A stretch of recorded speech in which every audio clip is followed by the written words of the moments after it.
Mabuti po ba ang Ionic Doc sa lula or pagkalula? Lagi po kasi ako doc na nalulula. Ako po ay 75 years old. Thank you so much po.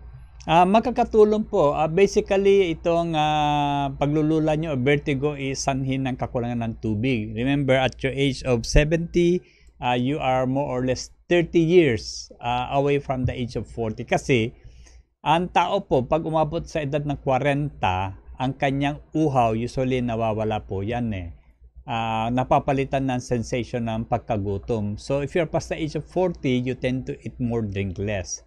So, if you are 30 years na hindi umiinom ng sapat, matutuyan po ang inyong katawan. At part of yung organ na maaari madamay ay yung tinatawag natin na semicircular canal dun sa inner ear.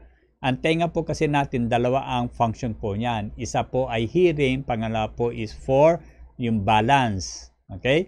Now, kung yung fluid dun sa loob ng inyong semicircular canal ay lalapot, yung daloy niyan ay hindi maayos. Usually po kasi itong fluid dito sa semicircular canal, pag kayo ay ginagalaw ang inyong ulo, itong semicircular canal din ay gagalaw, and therefore yung fluid dun sa loob, iikot-ikot po yan at yung stimulation ng mga receptors po dyan o sensors ang magsasabi kung ano yung orientation nyo sa space. Ngayon, yung information na binibigay nito at yung information na binibigay na inyong mata dapat magtugma. Example po, kung kayo po nakahiga, bigla kayong tatayo. So, sasabihin ng mata nyo, nakatayo na po kayo.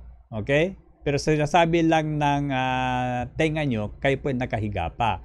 So, magkakaroon po ng confusion yung brain nyo kung ano talaga inyong position, and that will cause your vertigo.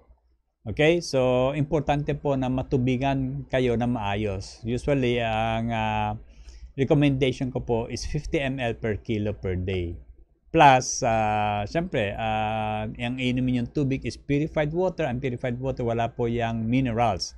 So, dagdagan nyo po ang iniinom yung purified water ng Ionic Mineral Drops. Ang Ionic Mineral Drops po ay iniinom 30 minutes before each meal and at bedtime. 20 drops po yan kada take. And then, observe nyo po. Although hindi kami magic po, with your age kasi matagal na kayong dehydrated. So, I won't believe na in a month or two makokorek po yan. Pero, try lang kasi actually wala namang gamot for vertigo kundi itong hydration lang.